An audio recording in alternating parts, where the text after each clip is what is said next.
This year's Golden Week in China has been incredibly busy, with tourist spots across the country seeing massive crowds. At famous sites like the Great Wall, Forbidden City, Huangshan, and Mount Emei, tickets for the holiday period were fully booked well before the start of the break.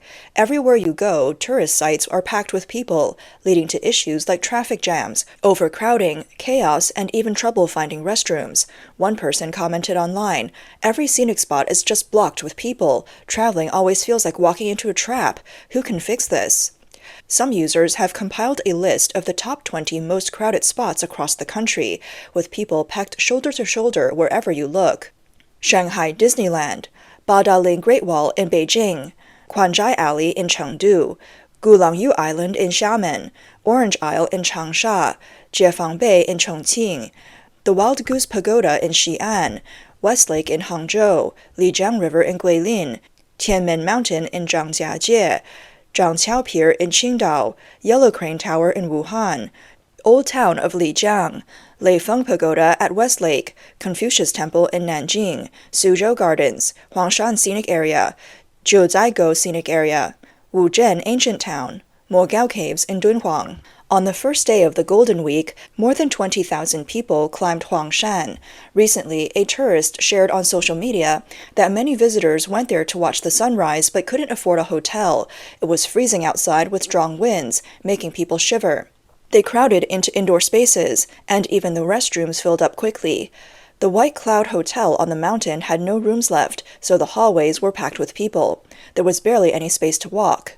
Another tourist shared that a small room on the mountain without air conditioning cost over 1,000 yuan, making many visitors hesitant to book it.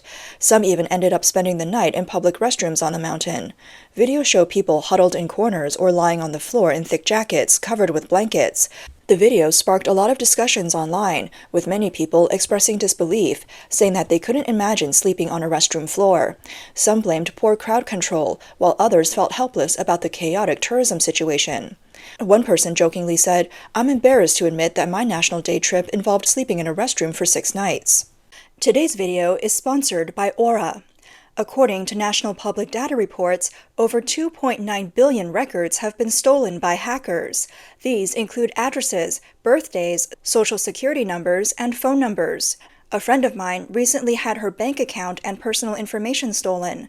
The hacker even tried to open a new account in her name and transfer her money to it. Thankfully, the bank caught it in time and alerted her. But this kind of thing kept happening, and she eventually had to ask the bank to freeze her name to prevent any new accounts from being opened. It was a painful experience. This should be a wake-up call for all of us. We've never been more vulnerable online than we are now. But I'm not too worried, because I use Aura. Aura monitors your personal data across billions of data points, like the dark web and public records. Aura alerts you if there's any sign of identity theft. They even provide up to $5 million in identity theft insurance, just in case. Plus, Aura has a ton of other features to keep you safe online, all in one app. With Aura, I finally feel like my online security is fully covered. It's more than just a VPN. It's peace of mind in today's digital world. Go to aura.com/ChinaObserver to try it free for 14 days. That's plenty of time for Aura to see if any of your personal data is at risk. Again, that's aura.com/ChinaObserver. In Hangzhou, Westlake is always a top attraction, and the Broken Bridge is especially popular during holidays. This year, the area from the music fountain to the Broken Bridge was packed with people. What usually takes 20 minutes to walk took almost twice as long due to the crowds. The ancient Lingyin Temple in Hangzhou also saw overwhelming crowds. On October 3rd, many visitors posted videos showing how packed the temple area was. One visitor shared that they waited 30 minutes at the entrance at Feilai Peak and hadn't even entered yet, losing hope of making it into Lingyin Temple.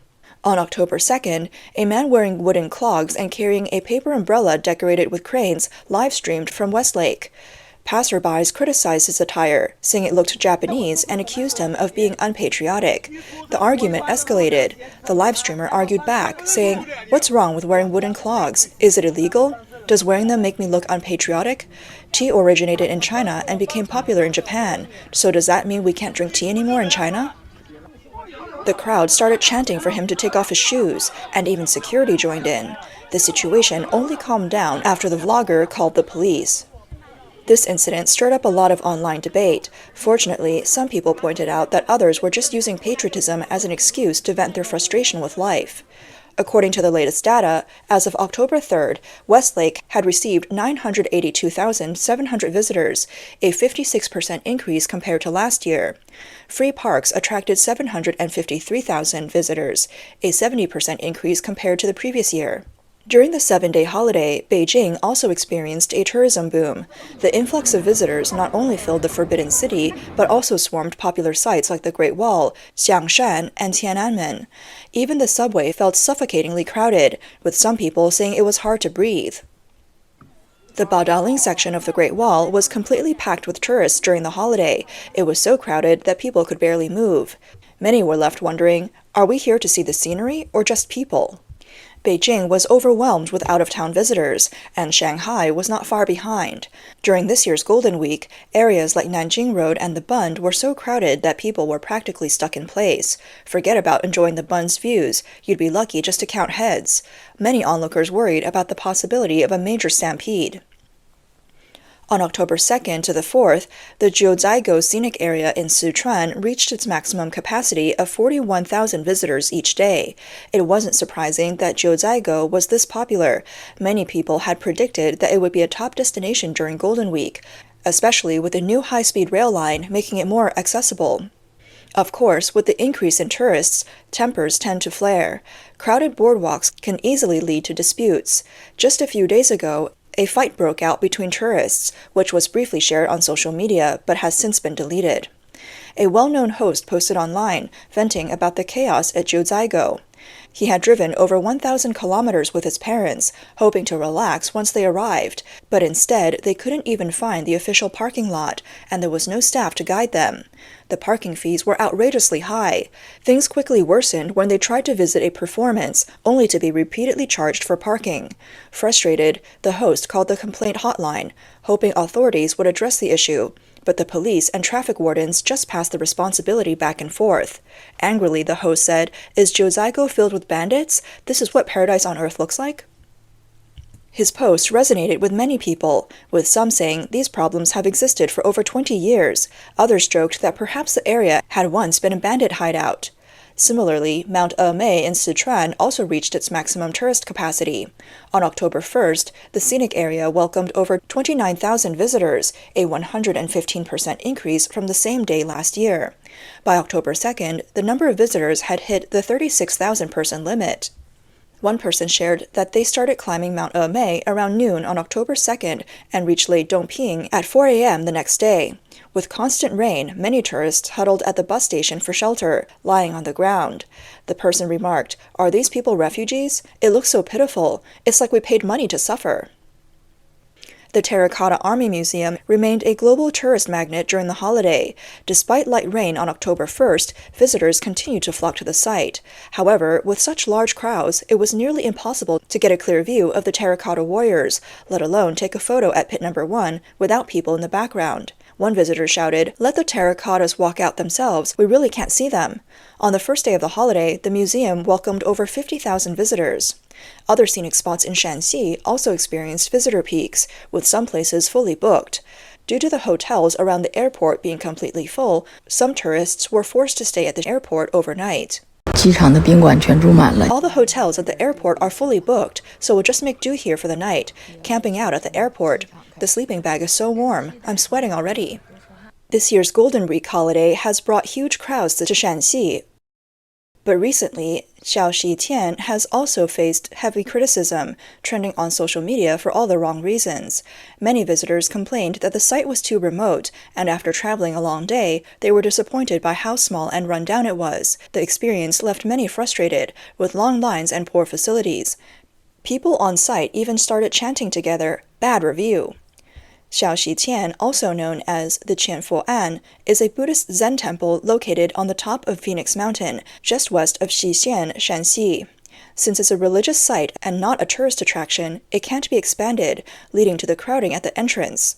On October 2nd, the local Cultural and Tourism Bureau issued an apology and implemented a reservation system, asking locals to give priority to out-of-town visitors. In Jiangxi, Wugong Mountain attracted huge numbers of tourists due to its stunning natural scenery.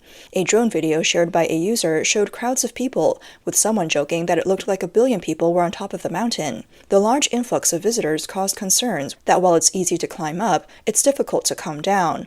One tourist complained that descending took 8 hours because of the crowds, while another sarcastically asked if the mountain might collapse under all the weight. Jingdezhen, Jiangxi, famous for its porcelain, also drew many visitors, but the overwhelming number of tourists led to issues like parking difficulties and heavy traffic. On the first day of the holiday, visitors were packed into major scenic spots, but many were met with disappointment. Parking was a nightmare, with cars stretching for kilometers, and the roads around the sites were jammed. Public transportation was inadequate, leaving visitors to either walk or pay high prices for taxis. On October 3rd, another well-known scenic spot in Jiangxi, Sanqingshan, saw frustrated tourists waiting in long lines for cable cars and buses. Visitors complained about waiting for hours, only to find themselves stuck on the mountain at night in the cold. One tourist, Mr. Liu, said he had started walking down at 4 p.m., but couldn't reach the base until 10:30 p.m. After waiting for the bus for 3 hours, he caught a cold from the mountain wind. In response to the chaos, Sanqingshan officials issued a notice at 7 p.m. on October 3rd, announcing a halt on ticket sales for the next day. Many people in the comment section expressed sympathy for those who had already experienced the chaotic conditions and advised others not to go. They said the scenery was beautiful, but the management was terrible. On October 4th, a visitor to Zhangjiajie in Hunan vented online, calling it the most disappointing tourist spot. He said the park's promotion was misleading. The latest entry time was advertised at 5 p.m., but after getting there, it was already dark when they reached the mountain. The visitor lamented that the 238 yuan ticket was wasted. Worse still, there were no streetlights on the mountain except for the parking lot, forcing people to find their way with flashlights. Prices on the mountain were also sky-high, with bottled water costing 8 yuan, noodles 30 yuan, and sausages 15 yuan. Local hotels charged 3 times their usual rates, and after dark, most shops closed, leaving tourists hungry and cold. Some people even fainted from the conditions. Thousands of tourists were stranded on the mountain late into the night, and the park lacked the capacity to handle such crowds, leading to panic and calls for refunds. This autumn's Golden Week saw far more tourists than previous years, nearly doubling in some places, which led to a host of problems. Visitors were forced to plan ahead and reserve tickets for popular spots, but this also created opportunities for scalpers. Many people expressed frustration that they didn't want to pay extra, but without the scalpers, many wouldn't have been able to get tickets at all. Some tour groups took advantage of the holiday by offering cheap packages, but these often came with hidden costs, such as forced shopping or additional fees. Meanwhile, some businesses created internet-famous spots through fake advertising and exaggerated claims, luring tourists with deceptive tactics. Crowds were an issue everywhere, including major tourist areas in Beijing, Shanghai, and Guangdong, where even finding a restroom became a challenge. This was particularly difficult for women, who faced long lines, often waiting between 15 to 40 minutes. Some women even resorted to using the men's room. Many people are starting to reflect on the chaos that arises in the tourism industry during peak seasons, wondering what has gone wrong. Why does the industry face such disorder every holiday season? The root cause of these issues lies in the lack of proper regulation in the tourism sector and the profit-driven mindset of some businesses. This year's Golden Week holiday became so popular partly because people were traveling on a tight budget. But for others, it was about releasing pent-up emotions. Life is stressful, work is busy and exhausting, and people just want to escape, even if only for a few days. The director of the China Tourism Academy, Dai Bin, mentioned in an interview with Chinese media that data shows around 25% of trips during this holiday were taken with the goal of stress relief. In the comment section, some people shared their thoughts, saying that travel is meant to help you relax, but if your experience ruins your mood, it might not be worth it. Others pointed out that we tend to over-romanticize the idea of travel, believing that going on a trip will magically solve all of life's problems. In reality, a vacation is just a temporary escape. Some users concluded that ordinary people in China are in a really tough spot. They get so few vacation days in a year, and even when they do get time off, they end up facing all kinds of hardships. They criticized the unreasonable holiday system in the country. Others commented saying, "It's the same every year. Everyone goes out, but all they see are cars and crowds, not the scenery. We spend money just to suffer and feel frustrated."